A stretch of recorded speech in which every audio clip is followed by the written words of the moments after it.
सतनाम श्री वाहिगुरु साहिब जी। तेरे कवन कवन गुण कह कह गावा, तू साहिब गुणी निधाना। तुमरी महिमा वर्ण न साको, तू ठाकुर ऊच भगवाना। क्या हो कथे कथे कद देखा, मैं कथ न कथना जाई।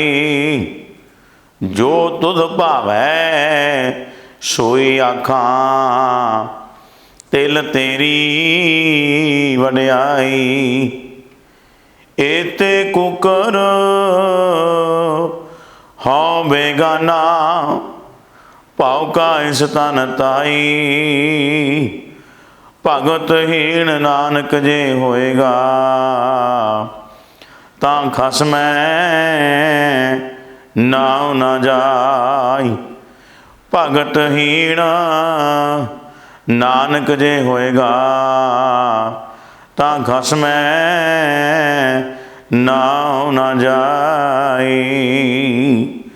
मुखे उचरै शास्त्र खट, पिंग गिरन चढ़ जाए। अंध लखै मधुरो सुनै, जाओ काल कृपा कराए। कहाँ बुद्ध प्रभ तुच्छ हमारी, वर्ण सकह महिमा जो तिहारी। हम ना सकत कर सिफत तुम्हारी, आप ले हो तुम कथा सुधारी। जेता जियो पिंड सब तेरा, तू अंतर जामी पुरख भगवान। दासन दास कह जन नानको, जेहा तू कराए है तेहा हों करी वख्यान। बेशुमार अथा अगनत अतुलै, ज्यों बुलावो त्यों नानक दास बोलै। ज्यों बुलावो त्यों नानक दास बोलै। सतनाम श्री वाहिगुरु साहिब जी। कते कहूँ कर्म कमावणे, दोष ना काहू जोग। परमेश्वर ते भुलिया, व्यापन सबे रोग। कते कहूँ कर्म कमावणे, दोष ना काहू जोग। परमेश्वर ते भुलिया, व्यापन सबे रोग। वे मुख होए राम ते, लगन जन्म विजोग। खिन मह कौड़े होए गए, जितड़े माया भोग। विच ना कोई कर सकै, किस थैरो वह रोज। कीता किशु ना होवई, लिखिया धुर संजोग। वड भागी मेरा प्रभ मिलै, तां उतर है सब वियोग। नानक कौ प्रभ राख ले, मेरे साहिब बंदी मोच। कतक होवै साध संग, बिन सह सबे सोच। नानक कौ प्रभ राख ले, मेरे साहिब बंदी मोच। कतक होवै साध संग, बिन सह सबे सोच। वाहिगुरु जी का खालसा, वाहिगुरु जी की फतेह। धन धन साहिबे कमाल, जागत जोत, सर्वे कायनात दे मालक, दसां पातशाहियां दी आत्मक जोत। गुरता गद्दी सुभाईमान, चवर छतर तखत दे मालक। दीना बंधु भगत वत्सल, करना निधान कल जुग के राखे। ज्ञान नाम बाणी के बोहित, धन धन धन साहिब श्री गुरु ग्रंथ साहिब महाराज सच्चे पातशाह जी दे अपार बख्शिश कृपा रहमत दया का सदका आओ कुछ समा सतगुरु पातशाह जी की कृपा अनुसार उस अकाल पुरख परिपूर्ण परमेश्वर परमात्मा की याद दे विच जुड़न का जो सुभाग समा सानू प्राप्त होया। संगरांद के दिहाड़े नूं मुख रखदिया होया जो कि लड़ीवार कथा जो कि सतगुरु पातशाह जी की कृपा अनुसार जो पिछले महीने कत्तक तो पहलां दा जिहड़ा अस्सू का महीना आरंभ होया सी ते अस्सू के महीने की आरंभता दे नाल जिथे अस्सू का महीना आरंभ होया ते नाल ही रुत की भी आरंभता हुई है। अस्सू ते कत्तक दो महीनों की एक रुत जिन्हों सरद रुत कहिंदे है। अज जिथे कत्तक का महीना आरंभ होया पर रुत उही चलती आ रही है जो अस्सू के महीने च आरंभ हुई सी। रुत सरद अडंबरो अस्सू कतके हर प्यास जियो बाणी का फरमान है। अस्सू और कतक दो महीने पर रुत एक है। गुरु प्यारिओ 12 महीने ते 6 रुतां ने ते ये जिहड़ी रुत चल रही है इस रुत का दूसरा महीना कत्तक का आरंभ होया। ये 12 महीने इन्हां दे विच 2 महीनों की रुत एक होया करती है। वो 12 महीने जिस दे बाबत महाराज साहब जी ने सानू मानवता के भले दे लई संसार के भले दे लई सानू जागरूक किया है, सानू जो उपदेश दिता है महीनों के द्वारा। वो देसी 12 महीने किहड़े ने? चेत विसाख जेठ हाड़ सौण भादों अस्सू कत्ता मगर पो माघ फग्गण। ये 12 देसी महीने जिन्हां दे संबंध विच सतगुरु पातशाह जी ने बाणी दे विच सानू ये महीनों के द्वारा शुभ उपदेश सानू सारियां दी भलाई दे खातर बख्शिश कीता है। आओ जिहड़ा कत्तक का महीना आरंभ होने वाला है इस महीने के आरंभता दे नाल गुरु प्यारिओ एक बहुत ज़रूरी होर गल भी जिहड़ी है वो साझी करनी बनती है कि जिथे पुराने समयां दे अंदर जो भरम जाल पाया गया सी कि अपने आप महीने का नाम नहीं लेना ते जाके फला दे सुन के ब्राह्मण दे कोलों फला दे सुनिया जाता सी ते उस तो पहला कोई भी महीने का नाम नहीं सी लैंदा।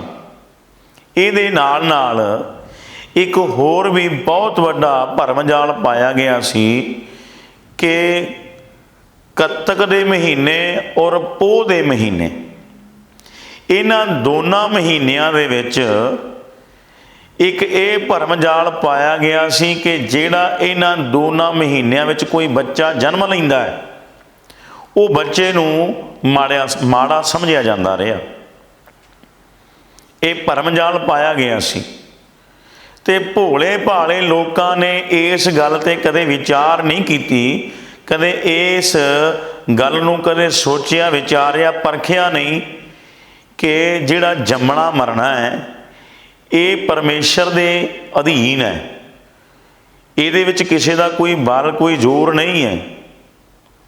महाराज साहब बाणी विच फरमान करते हैं जोर ना जीवन मरण नह जोर। जमना ते मरना किसी का अपना जोर नहीं है। जदों परमेश्वर की जो नीयत है ये हुक्म है परमेश्वर का, जम्मण मरना हुक्म है, भाणा आवे जाए, ये वो परमेश्वर की खेड है। पर जिथे ये भरम जाल की गल है, ये भरम जाल साडे लोकां विच ये पाया गया सी कि ये जिहड़े 2 महीने ने कत्तक का महीना ते पोह का महीना, इन्हां महीनों विच जन्म लैण वाले बच्चिआं नूं बहुत माड़ा मन्निया जांदा सी। ते सतगुरु पातशाह नीचों ऊच करे मेरा गोबिंद। ते सतगुरु पातशाह जी ने सारिਆਂ ਨੂੰ ਆਪਣੇ गल लाउण ਦਾ एक प्रतीक बनाया। ते मेरे शहनशाह ने एक खेड़ रची, एक कत्तक का महीना ते एक पोह का महीना महाराज ने इउं सफल किया कि कत्तक के महीने विच धन साहिब श्री गुरु नानक देव महाराज आप नारायण कला धार जग में परवरियो, जोत रूप हर आप गुरु नानक कहायो। धन गुरु नानक देव महाराज सच्चे पातशाह जी कत्तक के महीने नूं वडियाई देण वास्ते आप संसार विच मनुखी जामा धार के आए।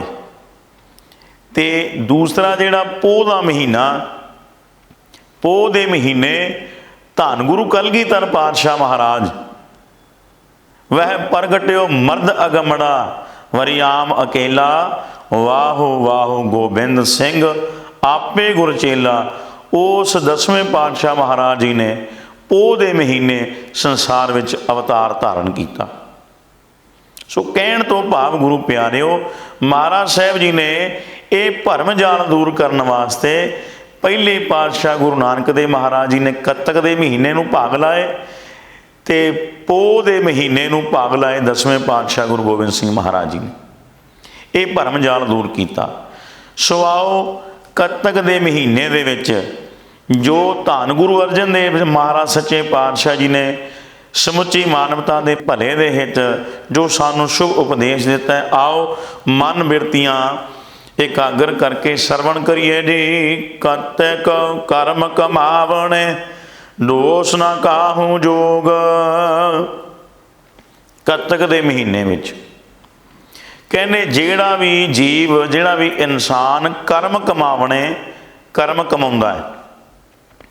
हुण जीव ने कर्म कमाने हैं जिहो जिहा चंगा लगता है।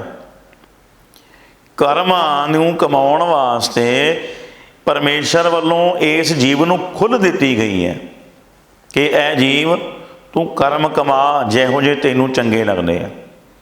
ते गुरु प्यारे असीं कर्म कमाउने आ जिहो जे सानूं चंगे लगते हैं। जे तां असीं करदे हां चंगे कर्म तां उन्हां दा मिलदा सानूं सुख रूप दे विच फल। ते जेकर असीं मंदे कर्म कमाउने आ ते उहदा फल स्वरूप सानूं मिलदा है दुखां दे विच आके।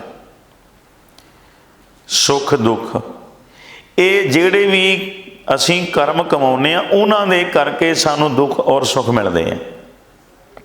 पर खिमा करनी अज दा समां जिहड़ा चल रहा अजोका समां ते अज कर्मां तो मुनकर हो रहे हैं। नवीं पनीरी जिहड़ी है अज दे जिहड़े नौजवान ने वो इस गल तो मुनकर ने जी कि जी कोई कर्म नहीं गल हुंदी ते कोई कर्मां दी कोई इदां दी गल नहीं हुंदी, ये तां सब किताबी गल्लां ने। पर कर्म जिहड़े है असीं आप कमा रहे हैं। जीव पैर पैर ते जिहड़े कर्म कमाउंदा है ते उहदा फल स्वरूप ही सानूं भुगतना पैंदा। जिहड़े सानूं सुख मिले है वो भी साडे कीते हुए शुभ कर्मां करके है, ते जिहड़े सानूं दुख मिलते हैं वो भी साडे कीते हुए माड़े कर्मां का नतीजा है। ते महाराज साहब जी की कहते हैं, कत्तक कर्म कमावणे दोष ना काहू जोग। जिहड़े दुख रूप सानू फल भोगण दे लई मिले है ये कीते हुए कर्मां करके। क्योंकि महाराज साहब जी ने यह दर्शाया है कि दोष ना काहू जोग। जिहड़ा सानू दुख मिले कर्मां करके उहदा दोष किसी नूं देना योग नहीं। दोष ना काहू योग, किसी नूं उहदा दोष देना योग नहीं, वाजिब नहीं है, चंगा नहीं है। क्यों?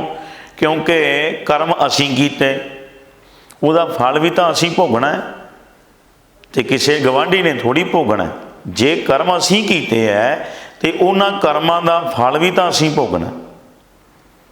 तो दोष किसी नूं नहीं देना। असीं की करते हैं, किसी नूं दोष दिंदे हां, फलाने करके मैनूं दुख मिल गया, धमकाने करके मैनूं दुख मिल गया। तो नहीं तो फिर असीं रब नूं तां अपने अड़ीके लै ही लैंदे हां कि रब ने सानूं दुख दे दिता। नहीं गुरु प्यारे, महाराज साहब जी फरमान करते हैं दर्दै दोष ना देहो किसै, दोष कर्मा आपणिया। अपने कर्मां दा दोष है, किसी दा दोष नहीं।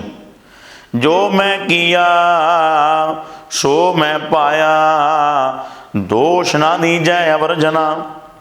जिहड़ा कुछ मैनू प्राप्त होया वो मेरे कीते करके प्राप्त होया, तो फिर इहदे विच किसी दोष दूसरे नूं देना नहीं बनता। जो मैं किया सो मैं पाया, दोष ना दीजै अवर जना। सुख दुख पूर्व जन्म के किए, पिछले जन्मां दे कीते हुए। सो जाने जिन दाते दिए। जानदा कौन है? वो दाता जानदा है, जिन्हें सानू वो दुख रूप विच दिता है। वो कर्म है, कर्म का फल भोगना है। सुख दुख पूर्व जन्म के किए, सो जाने जिन दाते दिए। किसको दोष देह तू प्राणी, सो अपना किया करारा है। सब कुछ अपना कीता होया, किसी का नहीं, आप कीता है। जैसा बीजै सो लुणा है, कर्मा संदड़ा खेत। जैहो जे बीज बीजे है तो फिर उहो जे फिर वढने भी पैने। ये तो है नहीं कि असी बीज बीजे होण किकरां दे ते उन्हां नूं दाखां लग जाण, ऐसा कदे नहीं हो सकता। जे आ कुछ भी बीजे है उही कुछ ही सानूं वढना पएगा। ये कर्मां दी खेती हुई ऐसी। सो इस करके महाराज साहब जी ने ये दर्शाया भी दोष ना काहूं जोग। जिहड़ा दुख असी कर्मां करके भोग रहे हैं उहदा किसी होर नूं दोष देना महाराज कहंदे योग नहीं है, चंगा नहीं है। परमेश्वर ते भुलिया व्यापन सभे रोग। वो परमेश्वर नूं भुला देना, उहनूं भुल जाना, वो तो बेमुख हो जाना, ते कहंदे व्यापन सभे रोग। तो फिर सारे प्रकार के रोग व्यापते हैं, क्योंकि असी परमेश्वर नूं भुला दिता, असी दाते नूं भुला दिता। वो अकाल पुरख जिहड़ा सब कुछ सानूं देण वाला है, असी उहनूं ही भुला दिंदे हां। दाता देण वाला दाता है, ते असी जिहड़ी उहदी बख्शिश कीती हुई दात है उहनूं तां असी प्यारा समझ लैंदे हां ते दाते नूं वसार दिंदे हां।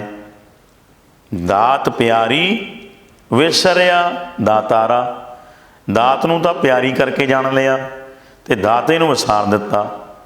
सामे होने तां ये चाहिदा सी कि जिहड़ी परमेश्वर ने सानू दात बख्शिश कीती है उस दात विचों सानू दाता चेते आउणा चाहिदा सी, पर असीं दात नूं तां प्यारा जान लिया ते वो दाते नूं जिन्हें बख्शिश कीती है उन्होंने असीं विसार दिता। ते फिर महाराज साहब जी कहते हैं परमेश्वर ते भुलिया, जदों उन्होंने भुला ही दिता है, व्यापन सभे रोग। सारे प्रकार के फिर रोग सानू व्यापन लग पैंदे हन। वे मुख होए राम ते लगन जन्म विजोग। हुण जिहड़ा वो रमे हुए राम तो ही बेमुख हो गया, कोई परमेश्वर तो ही बेमुख हो गया, जिहड़ा उस परिपूर्ण परमेश्वर अकाल पुरख तो बेमुख हो गया, तो फिर उहदे नाल मिलाप कदों होएगा? ये कोई पता नहीं। किन्ने जन्म लग जाण कोई पता नहीं। लगन जन्म विजोग, जन्मां जन्मांतरां दा विजोग की विछोड़ा पै जांदा है जे असी अपने उस रमे हुए परमेश्वर अकाल पुरख राम तो जे असी किते बेमुख हो गए। बेमुख होए राम ते लगन जन्म विजोग। एक बार असी किते इस मार्ग तो थिड़क गए, प्रभु तो बेमुख होए, तो फिर पता नहीं कदों खेड़ा छुटे। क्यों? क्योंकि महाराज कहते लगन जन्म विजोग, पता नहीं किन्ने जन्मां दा विजोग लग जाए। क्यों? क्योंकि महाराज साहब जी फरमान करते हैं कई जन्म भय कीट पतंगा, कई जन्म गज मीन कुरंगा, कई जन्म पंखी सर्प होयो, कई जन्म हैवर वृख जोयो। ये किन्ने किन्ने जन्मां दी गल है। ਇੱਕ ਜਨਮ ਨਹੀਂ, ਕਿੰਨੇ ਕਿੰਨੇ ਜਨਮ। ਮਹਾਰਾਜ ਕਹਿੰਦੇ ਕਈ ਜਨਮ, ਕਿੰਨੇ ਜਨਮਾਂ ਦੇ ਵਿੱਚ ਇੱਕ ਇੱਕ ਜੋਨ ਜਿਹੜੀ ਹੈ ਕਿੰਨੇ ਕਿੰਨੇ ਜਨਮਾਂ ਨੂੰ ਭੋਗਣੀ ਪੈ ਜਾਂਦੀ ਹੈ, ਕੋਈ ਪਤਾ ਨਹੀਂ। ਪਰ ਖਿਮਾ ਕਰਨੀ, ਇੱਥੇ ਵੀ ਦਾਸ ਇਹ ਗੱਲ ਕਹਿਣੀ ਚਾਹੁੰਦਾ ਹੈ ਕਿ ਅੱਜ ਦੇ ਅਜੋਕੇ ਸਮੇਂ ਦੇ ਵਿੱਚ ਇਸ ਚੀਜ਼ ਤੋਂ ਵੀ ਅਸੀਂ ਮੁਨਕਰ ਹੁੰਦੇ ਜਾ ਰਹੇ ਹਾਂ ਜੋ ਮਹਾਰਾਜ ਨੇ ਬਚਨ ਕੀਤੇ। ਅਤੇ ਅੱਜ ਇਹ ਗੱਲਾਂ ਵੀ ਚੱਲ ਪਈਆਂ ਨੇ, ਕੋਈ ਜੂਨਾਂ ਨਹੀਂ ਜੀ ਹੁੰਦੀਆਂ, ਇਹ ਵੀ ਸਭ ਕਿਤਾਬੀ ਗੱਲਾਂ ਨੇ। ਇਹ ਕੋਈ ਜਨਮਾਂ ਜਨਮਾਂਤਰਾਂ ਦੀ ਕੋਈ ਗੱਲ ਨਹੀਂ ਹੈ, ਇਹ ਵੀ ਸਭ ਕਿਤਾਬੀ ਗੱਲਾਂ। ਗੁਰੂ ਪਿਆਰਿਓ, ਬਾਣੀ ਵਿੱਚ ਜਿਹੜਾ ਕੁਛ ਦਰਸਾਇਆ ਅਤੇ ਉਹ ਤ੍ਰੈ ਕਾਲ ਸੱਤ ਹੈ, ਸੱਚ ਸਰੂਪ ਹੈ, ਇੱਥੇ ਝੂਠ ਨੂੰ ਕੋਈ ਥਾਂ ਨਹੀਂ। ਇਹ ਉਹ ਬਾਣੀ ਹੈ ਜਿਸ ਬਾਣੀ ਨੂੰ ਮੇਰੇ ਸਾਹਿਬ ਕਹਿੰਦੇ ਹੈ, ਜੈਸੀ ਮੈਂ ਆਵੈ ਖਸਮ ਕੀ ਬਾਣੀ ਤੈਸੜਾ ਕਰੀ ਗਿਆਨ ਵੇਲਾ ਲੋ। ਇਸ ਬਾਣੀ ਨੂੰ ਮਹਾਰਾਜ ਸਾਹਿਬ ਜੀ ਕਹਿੰਦੇ ਹੈ, ਵਾਹੋ ਵਾਹੋ ਬਾਣੀ ਨਿਰੰਕਾਰ ਹੈ ਤਿਸ ਜੀਵਨ ਅਵਰ ਨਾ ਕੋਏ। ਇਸ ਬਾਣੀ ਨੂੰ ਸਤਿਗੁਰੂ ਪਾਤਸ਼ਾਹ ਜੀ ਕਹਿੰਦੇ ਹੈ, ਧੁਰ ਕੀ ਬਾਣੀ ਆਈ ਤਿਨ ਸਗਲੀ ਚਿੰਤ ਮਿਟਾਈ। ਇਹ ਉਹ ਬਾਣੀ ਹੈ। ਇਹ ਗੁਰੂ ਪਿਆਰਿਓ, ਜਿਹੜੀ ਖਸਮ ਕੀ ਬਾਣੀ ਹੈ, ਜਿਹੜੀ ਧੁਰਾਂ ਤੋਂ ਆਈ ਹੋਈ ਬਾਣੀ ਹੈ, ਜਿਹੜੀ ਅਕਾਲ ਪੁਰਖ ਦੀ ਬਾਣੀ ਹੈ, ਅਤੇ ਜਿਹੜੀ ਅੰਮ੍ਰਿਤ ਰੂਪੀ ਬਾਣੀ ਹੈ, ਅੰਮ੍ਰਿਤ ਬਾਣੀ ਹਰ ਹਰ ਤੇਰੀ ਸੁਣ ਸੁਣ ਹੋਵੈ ਪਰਮਗਤ ਮੇਰੀ ਜਲਨ ਬੁਝੀ ਸੀਤਲ ਹੋਏ ਮਨੁਆ ਸਤਿਗੁਰ ਕਾ ਦਰਸ਼ਨ ਪਾਏ ਜੀਓ। ਐਸੀ ਬਾਣੀ ਹੈ। ਅਤੇ ਉਸ ਬਾਣੀ ਵਿੱਚ ਗੁਰੂ ਪਿਆਰਿਓ, ਕੀ ਅਸੀਂ ਇਹ ਕਹਾਂਗੇ ਕਿ ਝੂਠ ਹੈ? ਨਹੀਂ ਗੁਰੂ ਪਿਆਰੇ, ਸਾਡੀ ਸੋਚ ਵਿੱਚ ਫਰਕ ਹੋ ਸਕਦਾ ਹੈ, ਪਰ ਮਹਾਰਾਜ ਸਾਹਿਬ ਜੀ ਕਹਿੰਦੇ ਹੈ ਜਿਹੜੀ ਜਨਮਾਂ ਜਨਮਾਂਤਰਾਂ ਦੀ ਗੱਲ ਹੈ, ਕੀ ਪਤਾ ਹੈ ਇੱਕ ਵਾਰ ਕਿਤੇ ਪ੍ਰਭੂ ਤੋਂ ਬੇਮੁਖ ਹੋਇਆ ਇਨਸਾਨ, ਇਹ ਜੀਵ ਪਤਾ ਨਹੀਂ ਕਿੰਨੇ ਲੰਮੇ ਜਨਮਾਂ ਜਨਮਾਂਤਰਾਂ ਦੇ ਚੱਕਰ ਵੀ ਉਸਦੇ ਵਿੱਚ ਕਿਤੇ ਫਸ ਗਿਆ, ਅਤੇ ਫਿਰ ਪਤਾ ਨਹੀਂ ਕਦੋਂ ਖਹਿੜਾ ਛੁੱਟੇਗਾ। ਕਈ ਜਨਮ ਭਏ ਕੀਟ ਪਤੰਗਾ, ਕੀੜਿਆਂ ਪਤੰਗਿਆਂ ਦੀ ਜੂਨ ਵਿੱਚ ਪਿਆ, ਕੀ ਪਤਾ ਕਿੰਨਾ ਜਨਮ ਲੱਗ ਜਾਣ।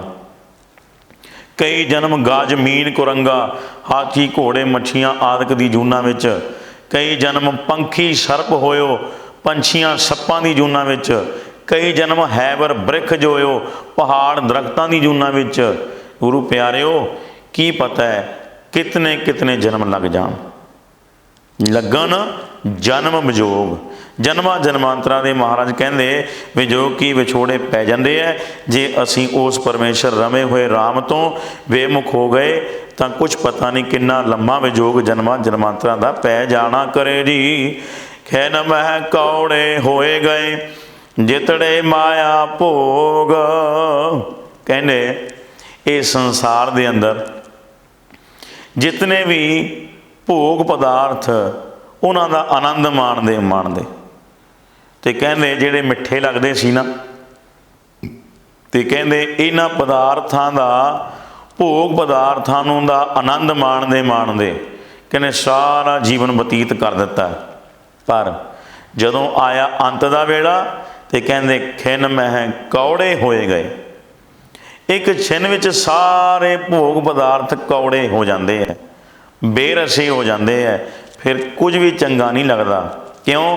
ਕਿਉਂਕਿ ਜਦੋਂ ਪਤਾ ਚੱਲ ਗਿਆ ਵੀ ਹੁਣ ਮੇਰਾ ਅੰਤ ਦਾ ਵੇਲਾ ਆ ਗਿਆ, ਹੁਣ ਸੰਸਾਰ ਤੋਂ ਜਾਣਾ ਪਏਗਾ, ਇਸ ਸੰਸਾਰ ਤੋਂ ਕੂਚ ਕਰਕੇ ਅੱਗੇ ਨੂੰ ਜਾਣਾ ਪਏਗਾ, ਪਰਲੋਕ ਵਿੱਚ ਜਾਣਾ ਪਏਗਾ। ਅਤੇ ਫਿਰ ਕਹਿੰਦੇ ਜਿਹੜੇ ਵੀ ਭੋਗ ਪਦਾਰਥ ਸਾਰੀ ਜ਼ਿੰਦਗੀ ਜਿਨ੍ਹਾਂ ਨੂੰ ਆਨੰਦ ਐਨ ਮਿੱਠੇ ਰਸਾਂ ਵਿੱਚ ਮਾਣਦਾ ਰਿਹਾ, ਅਤੇ ਫਿਰ ਕਹਿੰਦੇ ਇੱਕ ਛਿਨ ਵਿੱਚ ਹੀ ਸਾਰੇ ਕੌੜੇ ਹੋ ਜਾਂਦੇ ਹੈ। ਅਤੇ ਕਹਿੰਦੇ ਖਿਨ ਮਹਿ ਕੌੜੇ ਹੋਏ ਗਏ ਜਿਤੜੇ ਮਾਇਆ ਭੋਗ। ਜਿੰਨੇ ਵੀ ਮਾਇਆ, ਮੋਹ ਮਾਇਆ ਦੇ ਭੋਗ ਪਦਾਰਥ ਸਾਰੇ ਭੋਗਦਾ ਸੀ, ਮਾਣਦਾ ਸੀ, ਆਨੰਦ ਰਸ ਲੈਂਦਾ ਸੀ, ਸਾਰੇ ਇੱਕ ਛਿਨ ਦੇ ਵਿੱਚ ਕੌੜੇ ਹੋ ਗਏ ਹਨ।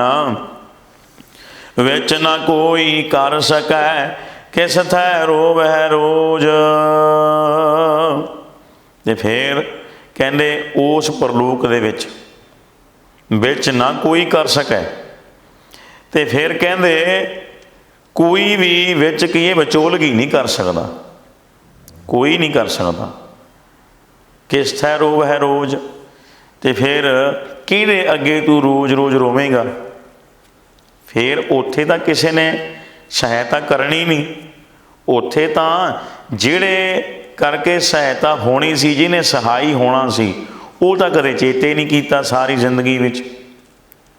ਮਹਾਰਾਜ ਸਾਹਿਬ ਜੀ ਬਾਣੀ ਵਿੱਚ ਫੁਰਮਾਨ ਕਰਦੇ ਆ ਨਾ, ਜਹ ਮਾਤ ਪਿਤਾ ਸੁਤ ਮੀਤ ਨਾ ਭਾਈ, ਮਨ ਊਹਾ ਨਾਮ ਤੇਰੇ ਸੰਗ ਸਹਾਈ।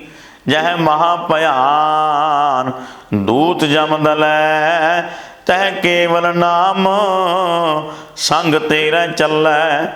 ਜਹ ਮੁਸ਼ਕਿਲ ਹੋਵੈ ਅਤ ਭਾਰੀ, ਹਰ ਕੋ ਨਾਮ ਖਿਨ ਮਾਹੇ ਉਧਾਰੀ। ਅਨਕ ਪੁਨਹ ਚਰਨ ਕਰਤ ਨਹੀਂ ਤਰੈ, ਹਰ ਕੋ ਨਾਮ ਕੋਟ ਪਾਪ ਪਰ ਹਰੈ। ਇਹਨੇ ਸਹਾਇਤਾ ਕਰਨੀ ਸੀ, ਇਹਦੇ ਵੱਲ ਸਾਡਾ ਕਦੇ ਧਿਆਨ ਹੀ ਨਹੀਂ ਗਿਆ। ਮਹਾਰਾਜ ਕਹਿੰਦੇ ਵੀ ਰਹੇ, ਗੁਰਮੁਖ ਨਾਮ ਜਪੋ ਮਨ ਮੇਰੇ। ਕਾਹਦੇ ਲਈ? ਮਹਾਰਾਜ ਕਹਿੰਦੇ ਐ, ਨਾਨਕ ਪਾਵੋ ਸੁਖ ਘਨੇਰੇ। ਉਦੋਂ ਘਨੇਰੇ ਸੁਖ ਪ੍ਰਾਪਤ ਕਰ ਸਕਦਾ ਹੈ। ਮਨ ਨੂੰ ਕਹਿੰਦੇ ਆ ਗੁਰਮੁਖ ਬਣ ਕੇ ਨਾਮ ਜਪ, ਪਰਮੇਸ਼ਰ ਨੂੰ ਚੇਤੇ ਕਰ, ਉਹਨੂੰ ਯਾਦ ਕਰ, ਉਹਦਾ ਸਿਮਰਨ ਕਰ, ਉਹਦਾ ਨਾਮ ਜਪ ਕੇ ਵੇਖ, ਉਹਦੀ ਸਿਫਤ ਸਲਾਹ ਕਰਕੇ ਵੇਖ, ਉਹਦੀ ਉਪਮਾ ਮਹਿਮਾ ਵਡਿਆਈ ਕਰਕੇ ਵੇਖ, ਤੈਨੂੰ ਘਣੇ ਸੁਖ ਮਿਲ ਜਾਣਗੇ। ਪਰ ਇਸ ਪਾਸੇ ਵੱਲ ਨੂੰ ਗਿਆ ਹੀ ਨਹੀਂ। ਫਿਰ ਕਹਿੰਦੇ ਜਿਸ ਵੇਲੇ ਉੱਥੇ ਪਰਲੋਕ ਦੇ ਵਿੱਚ ਨਾ ਕੋਈ ਕਰ ਸਕੈ, ਫਿਰ ਤੇਰੀ ਕੋਈ ਵੀ ਵਿਚੋਲਗੀ ਨਹੀਂ ਕਰ ਸਕਦਾ ਵੀ ਇਹਨੂੰ ਬਚਾ ਲਿਓ ਜੀ, ਇਹਨੂੰ ਛੱਡ ਦਿਓ, ਨਹੀਂ। ਫਿਰ ਕਹਿੰਦੇ ਕਿਸ ਥੈ ਰੋਵੈ ਰੋਜ਼, ਕਿਹਦੇ ਕੋਲ ਅੱਗੇ ਜਾ ਕੇ ਰੋਜ਼ ਰੋਜ਼ ਰੋਵਾਂ ਕਰੇਗਾ। ਕੀਤਾ ਕਿਛੂ ਨਾ ਹੋਵਈ, ਲਿਖਿਆ ਧੁਰ ਸੰਜੋਗ। ਤੇ ਫਿਰ ਤੇਰਾ ਕੀਤਾ ਹੋਇਆ ਕੁਛ ਵੀ ਉੱਥੇ ਚੱਲਣਾ ਨਹੀਂ। ਜਿਹੜਾ ਕੁਛ ਹੋਇਆ ਤੇਰੇ ਧੁਰਾਂ ਤੋਂ ਲਿਖੇ ਹੋਏ ਸੰਜੋਗਾਂ ਕਰਕੇ ਹੀ ਹੋਇਆ, ਕਿਉਂਕਿ ਸੰਜੋਗ ਵਿਜੋਗ ਧੁਰ ਹੋ ਹੀ ਹੋਆ। ਇਹ ਧੁਰਾਂ ਤੋਂ ਹੀ ਹੈ। ਸੰਜੋਗ ਵਿਜੋਗ ਦੋਏ ਕਾਰ ਚਲਾਵ ਹੈ, ਲੇਖਿਆ ਆਵ ਹੈ ਭਾਗ। ਇਸ ਕਰਕੇ ਤੇਰਾ ਕੀਤਾ ਹੋਇਆ ਫਿਰ ਕੁਛ ਵੀ ਚੱਲਣਾ ਨਹੀਂ ਉੱਥੇ, ਭਾਵੇਂ ਜਿੰਨੇ ਵੀ ਯਤਨ ਕਰ ਲੈ। ਕੀਤਾ ਕਿਛੂ ਨਾ ਹੋਵਈ, ਕੁਛ ਨਹੀਂ ਹੋਣਾ। ਤੇ ਹੋਇਆ ਕੀ ਹੈ? ਲਿਖਿਆ ਧੁਰ ਸੰਜੋਗ। ਜਿਹੜਾ ਤੇਰੇ ਮੱਥੇ ਤੇ ਧੁਰਾਂ ਤੋਂ ਸੰਜੋਗ ਲਿਖਿਆ ਸੀ, ਉਸ ਮੁਤਾਬਕ ਹੀ ਲੇਖਾ ਜੋਖਾ ਹੋਵੇਗਾ। ਵਡ ਭਾਗੀ ਮੇਰਾ ਪ੍ਰਭ ਮਿਲੈ, ਤਾਂ ਉਤਰੈ ਸਭ ਵਿਯੋਗ। ਤੇ ਕਹਿੰਦੇ ਜੇਕਰ ਸੰਜੋਗ ਵਸ ਵੱਡਿਆਂ ਭਾਗਾਂ ਕਰਕੇ, ਕਹਿੰਦੇ ਪ੍ਰਾਪਤੀ ਤਾਂ ਹੀ ਹੋਏਗੀ ਉਸ ਵੱਡੇ ਦੀ। ਵਡ ਭਾਗੀ ਮੇਰਾ ਪ੍ਰਭ ਮਿਲੈ, ਤੇ ਉਸ ਪ੍ਰਭੂ ਦੇ ਨਾਲ ਮੇਰੇ ਵਡ ਭਾਗੀ, ਮੇਰੇ ਵੱਡੇ ਭਾਗ ਜਦੋਂ ਹੋਏ, ਸੰਜੋਗ ਜਾਗ ਪਿਆ, ਪੂਰਵ ਜਨਮ ਅੰਕੁਰ ਜਬ ਪ੍ਰਗਟੇ, ਭੇਟਿਓ ਪੁਰਖ ਰਸਕ ਬੈਰਾਗੀ।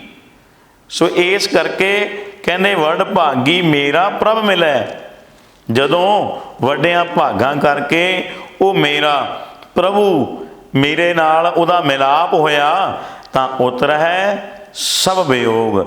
ਸਾਰੇ ਵਿਛੋੜੇ ਜਿਹੜੇ ਪਏ ਹੋਏ ਸੀ ਪਹਿਲਾਂ ਦੇ ਜਨਮਾਂ ਜਨਮਾਂਤਰਾਂ ਦੇ, ਤੇ ਸਾਰੇ ਦੇ ਸਾਰੇ, ਤੇ ਕਹਿੰਦੇ ਉਹ ਉਤਰ ਹੈ ਭਾਵ ਉਤਰ ਗਏ, ਦੂਰ ਹੋ ਗਏ, ਚਲੇ ਗਏ ਹਨ। ਨਾਨਕ ਕੋ ਪ੍ਰਭ ਰਾਖ ਲੈ, ਮੇਰੇ ਸਾਹਿਬ ਬੰਦੀ ਮੋਚ। ਕਹਿੰਦੇ ਫਿਰ ਸਤਿਗੁਰੂ ਪਾਤਸ਼ਾਹ ਦੇ ਚਰਨਾਂ ਵਿੱਚ ਇਹ ਬੇਨਤੀ ਕਰੇ ਕਿ ਸਤਿਗੁਰੂ ਜੀ, ਹੇ ਪ੍ਰਭੂ ਜੀ, ਨਾਨਕ ਕੋ ਪ੍ਰਭ ਰਾਖ ਲੈ, ਮੇਰੀ ਰੱਖਿਆ ਕਰਿਓ। ਸਾਹਿਬ ਬੰਦੀ ਮੋਚ, ਮੇਰੇ ਸਾਹਿਬ ਤੁਸੀਂ ਹੋ। ਮੇਰੇ ਬੰਦੀ ਕੀਏ, ਬੰਦੀ ਖਾਨੇ ਤੋਂ ਮੋਚ ਕੀਏ, ਬਚਾਉਣ ਵਾਲੇ, ਛਡਾਉਣ ਵਾਲੇ, ਰੱਖਿਆ ਕਰਨ ਵਾਲੇ ਤੁਸੀਂ ਹੋ। ਰੱਖੇ ਰੱਖਣਹਾਰ ਆਪ ਉਬਾਰਿਆਨ, ਗੁਰ ਕੀ ਪੈਰੀ ਪਾਏ ਕਾਜ ਸਵਾਰਿਆਨ। ਜਿਵੇਂ ਰਾਮਚੰਦਰ ਭਗਵਾਨ ਰੂਪ ਹੋ ਕੇ ਕਹਿੰਦੇ ਰਾਵਣ ਦੇ ਕੋਲੋਂ ਦੇਵਤਿਆਂ ਨੂੰ ਬਚਾਉਣਾ ਕੀਤਾ, ਬੰਦੀ ਖਾਨੇ ਤੋਂ ਛਡਾਉਣਾ ਕੀਤਾ।